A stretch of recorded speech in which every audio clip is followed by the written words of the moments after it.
मला 3-4 महत्वाच्या गोष्टी आहेत ज्याचा आम्हाला एक इंटरनल सर्व्हे करून अभ्यास करावा लागेल की काय नक्की मुद्दा आहे. म्हणजे तुम्हाला आठवत असेल की तेजस्वीजींनी एक महिलांसाठी एक मोठी स्कीम आणि बेरोजगारींसाठी एक मोठी स्कीम झाली. त्याच्यानंतर त्याचे मला असं वाटतं 10,000 रुपये बऱ्याच अकाउंट्सला देण्यात आले. तसंच म्हणजे भारतीय जनता पक्ष स्वतःच तुमच्याच चॅनलवर म्हटलेलं आहे की लाडकी बहीण योजने जी झाली त्याच्यामुळे महाराष्ट्रात खूप मोठा इम्पॅक्ट झाला.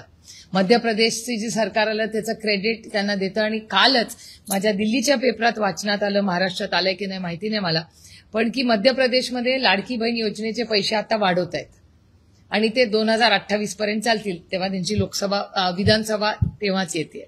हा योगायोगी असू शकतो, मी काय आरोप करत नाही कुणावर, पण हे सगळं हा एक असू शकतो का एक इम्पॅक्ट ह्याचाही विचार आम्हाला करावा लागेल. म्हणजे बरेच फॅसेट्स आहेत त्याच्यात मोठे खूप पैलू आहेत. त्या प्रत्येक पैलूचा अभ्यास करावा लागेल.